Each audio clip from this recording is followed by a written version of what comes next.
What is up, fam? Bienvenidos a un día más leyendo la Biblia en todo un año, donde estamos hablando de contexto, hablando de referencias y de verdades que no solamente van a ser prácticas, sino van a ser aplicables en tu día a día. El día de hoy comenzamos con un nuevo libro, el libro de Amós, y estamos en el capítulo 1 y 2. Así que si aún no has tenido la oportunidad, hey, no pasa nada, quiero que pongas pausa a este video y que luego regreses después de haberlo leído. ¿Por qué? Porque pronto te vas a dar cuenta que no nos vamos verso por verso. En realidad lo que hacemos es damos un resumen bueno, hablamos de contexto, hablamos de referencia, comentamos, pero más que nada nos enfocamos en esta idea: ¿cómo puedo aplicar de manera práctica y aprender de manera práctica lo que estoy leyendo en mi día a día? Quiero que veas estos videos como unas muletas en donde te apoyas, pero no quiero que sea el único lugar en donde consumes la Biblia. De hecho, el propósito de estos videos, te agradezco que lo ves, te agradezco que le das like, que compartes con tus amigos, familiares, pero el propósito de este video es en realidad enamorarte de esta palabra, porque esta palabra es la que transforma, no la mía. ¿Ok? Vamos a darle con todo. Amós, capítulo 1, capítulo 2. Y quiero hablar desde esta perspectiva. Justicia que no se puede ignorar. Ahora, Amós es un profeta que no se guarda nada. Es un profeta que no tiene pelos en la lengua cuando se trata de hablar de Dios. Ahora, sé que hay pastores refinados, sé que hay profetas que cuidan su palabra, su elocuencia y con una precisión sin ofender a nadie. Amós no es eso, ¿ok? Amós es crudo, es realista, incluso ofende. Amós es ese tipo de personas que dice: y a lo que yo vine fue a esto. O sea, no anda con rodeos, no anda tratando de caerle bien a nadie, no.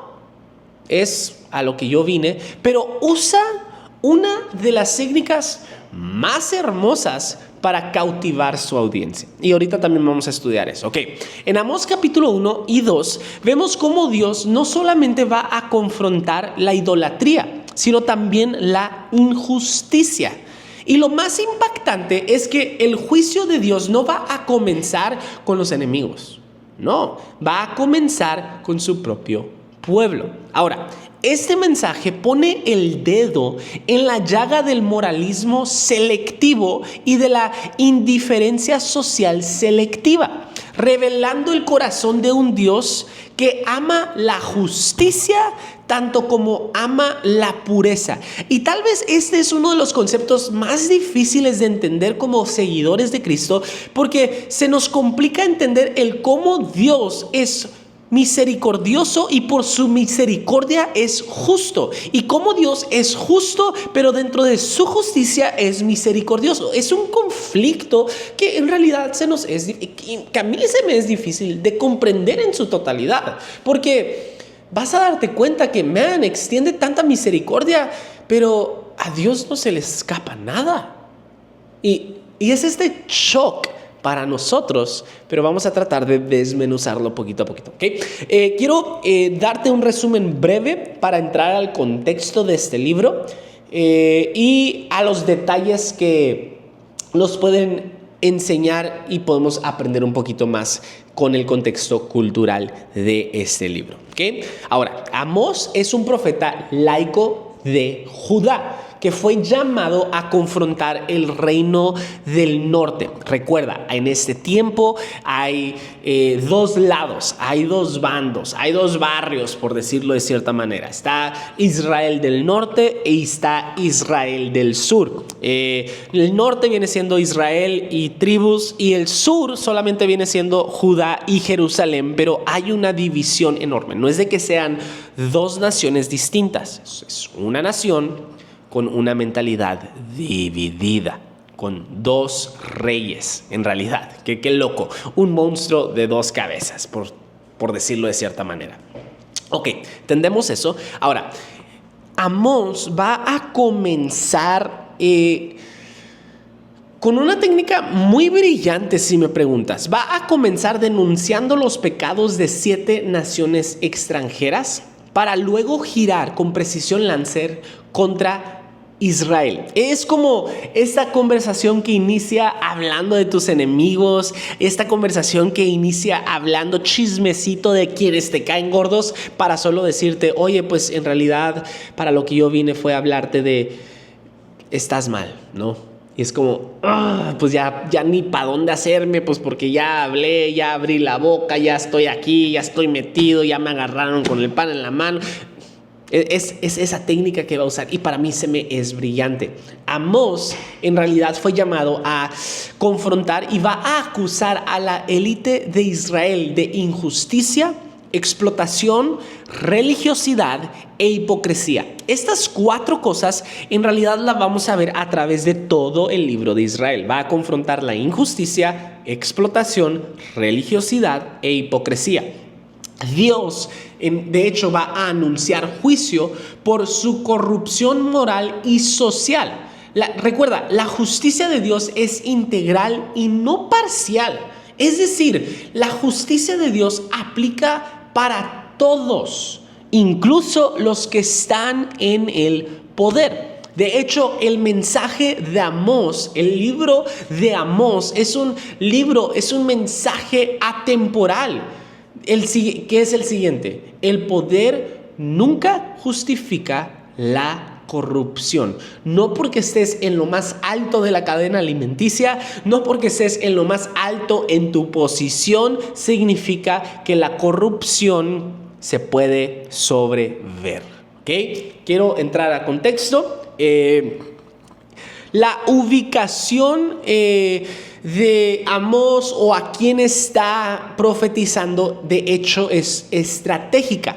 Amós profetiza en Betel, que te recuerdo, es un centro religioso rival de Jerusalén. Eso lo sabemos por Primera de Reyes, capítulo 12, verso 28 al 33.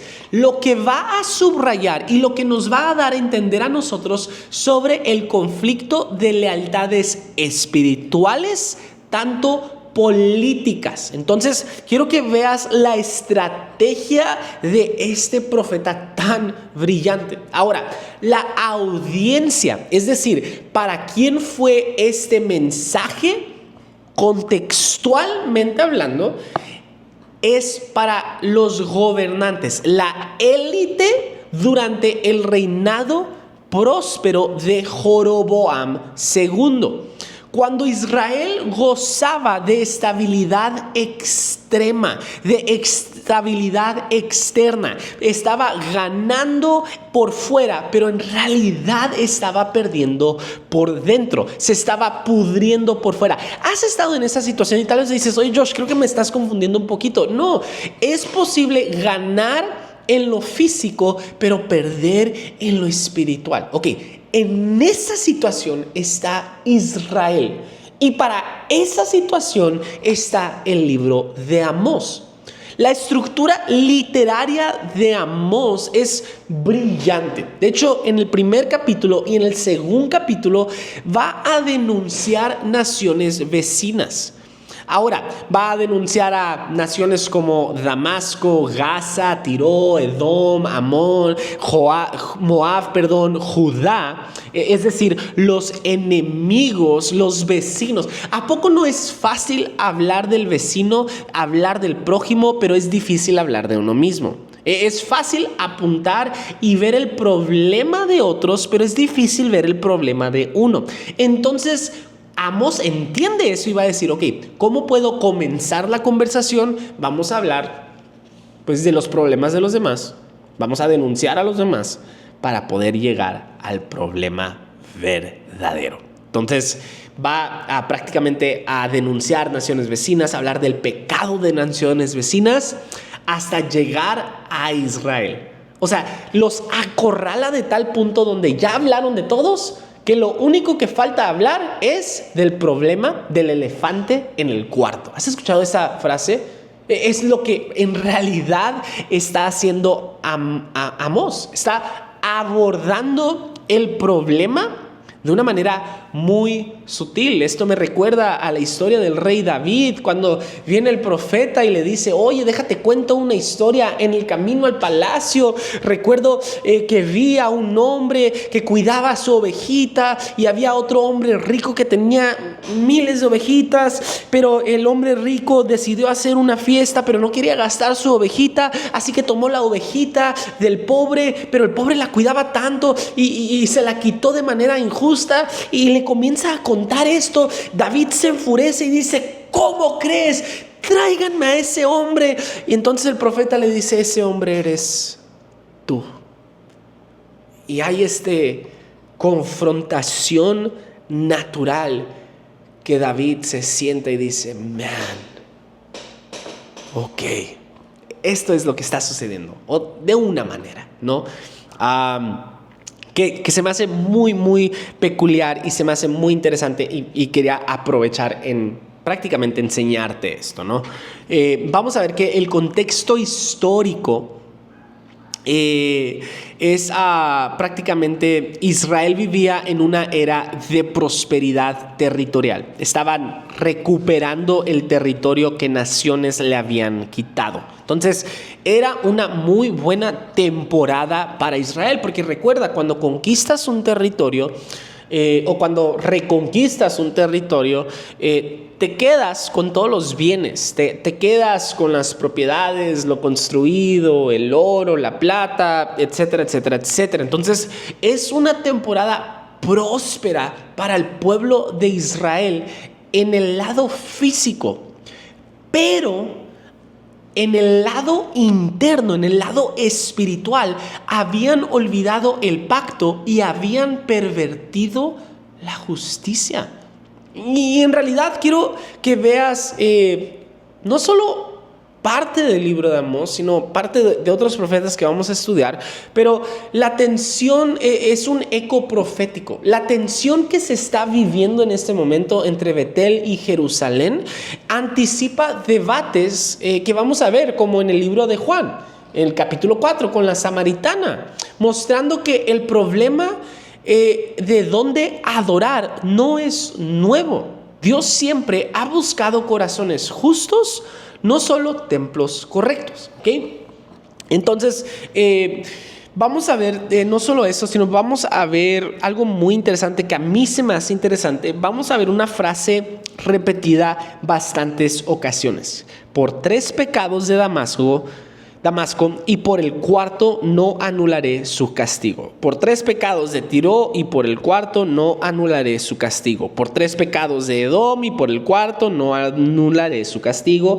Por 3 pecados de Amón, y por el cuarto no anularé su castigo. Por 3 pecados de Moab, y por el cuarto no anularé su castigo. Esas son las naciones vecinas que está denunciando. Por 3 pecados de Judá, y por el cuarto no anularé su castigo. Y luego en el verso 6 del capítulo 2 va a venir el juicio contra Israel. Entonces vemos cómo los está acorralando, pero no solo eso. De hecho, la frase que es repetida, por 3 pecados y por el cuarto, en realidad es un hebreísmo que significa culpa desbordada. Es decir, no se trata de contar literalmente, sino de enfatizar el colmo del pecado. Es decir, no está enfatizando literalmente, punto por punto, coma por coma, no lo está diciendo literal, pero sí está enfatizando en el colmo. Y eso es muy interesante porque quiero que veas a los profetas no como personas que entraron en un trance y Dios les está dictando y ellos están diciendo palabra por palabra, por palabra por palabra el mensaje del Señor, sino ellos lo están anunciando, son un instrumento que Dios decidió usar para portar la voz del Señor, pero cada profeta le va a meter su sazón, por decirlo de esa manera. Es lo mismo como escucharme a mí predicar sobre Amós capítulo 1 y tal vez vas a escuchar a otro pastor predicar o enseñar sobre Amós capítulo 1 y no vas a escuchar lo mismo. Aunque podríamos decir lo mismo, lo vamos a decir distinto. Entonces, quiero que comiences a ver las líneas literarias o los estilos literarios de los profetas. Entonces, va a usar esto. Ahora, bueno, esa es parte de contexto, perdón, me estoy adelantando un poquito o regresando, pero quiero que veas también otro detalle. Betel y Jerusalén no era un simple problema de diferencia geográfica, sino es un choque de reinos, sacerdocios y fidelidades. Ahora, no solo eso, el discurso profético de Amós aplica una estrategia retórica brillante. Primero va a ganar empatía denunciando enemigos comunes y luego va a girar el espejo contra su propio pueblo. En realidad es uno de los primeros ejemplos bíblicos donde un profeta habla no solamente de pecado personal, sino también de pecado nacional y social.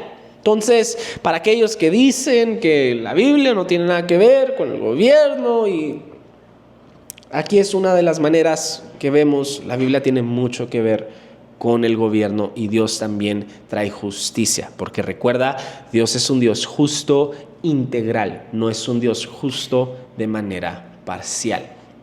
Quiero entrar a las verdades para no entrar en tanto detalle y quitarte el jugo de lo que puedes aprender, de lo que puedes aplicar en tu día a día. Entonces, la verdad número 1 que podemos entender y aprender y aplicar de esos 2 capítulos de Amós es: la justicia de Dios es integral.